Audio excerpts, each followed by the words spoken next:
Buen día, apreciable auditorio. Mi nombre es Avelina Montúfar Goicoechea. En esta ocasión les voy a comentar la lectura que lleva por título La historia, los hombres y el tiempo, del historiador francés Marc Bloch. En esta lectura, Bloch diseña su concepto de historia en base al análisis que hace de 4 aspectos, que son lo físico y lo social, lo histórico, el hecho histórico y el tiempo histórico.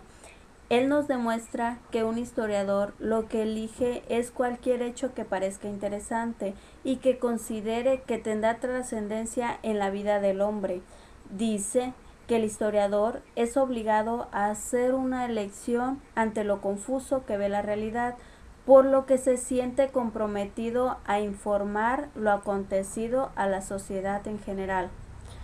Con respecto al análisis de lo físico y lo social, se refiere a lo físico como aquello que existe, que podemos apreciar y quizás palpar, como los volcanes, los ríos, mares, etc.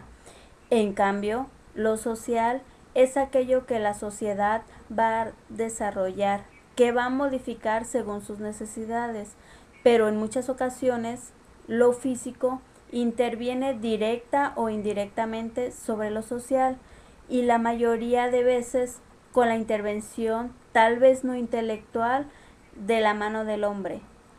Para el autor, un hecho histórico puede ser cualquier cambio que la sociedad va a desarrollar o modificar en base a sus necesidades, siempre y cuando este cambio tenga importancia y trascienda a través del tiempo, es decir, que siempre se ha recordado por la sociedad gracias a los cambios originados. Marc Bloch, en su lectura, reconoce que el objeto de la historia es esencialmente el hombre, mejor dicho, los hombres, ya que la historia quiere aferrar a los hombres.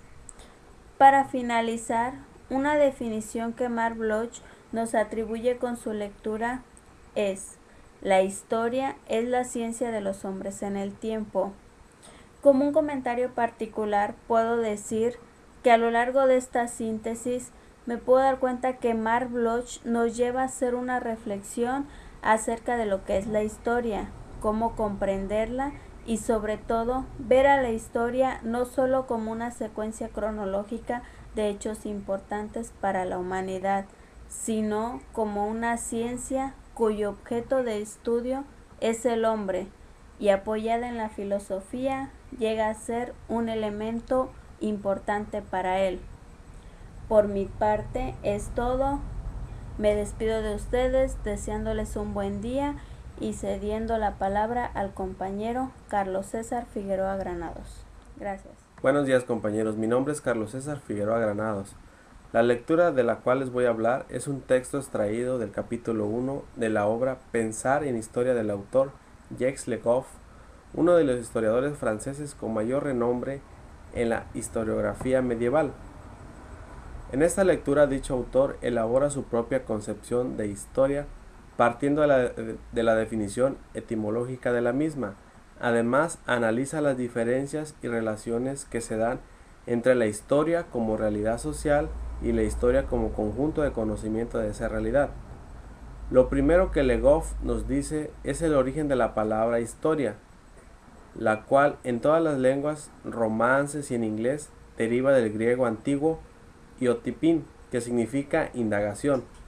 Posteriormente, nos menciona 3 conceptos de historia: indagación sobre las acciones realizadas por los hombres, de Heródoto, el objeto de la indagación, lo que han realizado los hombres, de Paul Beynen. Una historia es un relato que puede ser verdadero o falso. Le Goff afirmaba que un buen historiador se parece a un ogro de leyenda, porque aunque no le guste la historia en que se encuentre, se debe decir tal como es.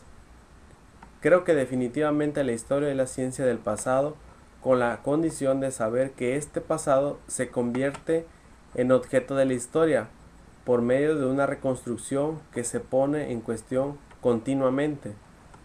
La función social de la historia o del pasado se le llama a la interacción entre el pasado y el presente. En otras palabras, organizar el pasado en función del presente. ¿Qué es la historia para Le Goff? La historia, realidad, es como el proceso de vida social. La historia estudio es relato del transcurrir de la vida social. Le Goff menciona que algunos autores ven la historia de muchas formas, como relatos, cuentos, etc. Nosotros llegamos a tomar a la historia como algo que pasó y nada más, y que el día de mañana pasará y será similar. Como docentes, la historia debemos renovarla, transformarla día a día para que tenga sentido en nuestros alumnos y con ello reconstruir hechos y vivirlos como si nosotros fuéramos los protagonistas de esa época. Por mi parte es todo, me despido. Que tengan un buen día. Hasta pronto.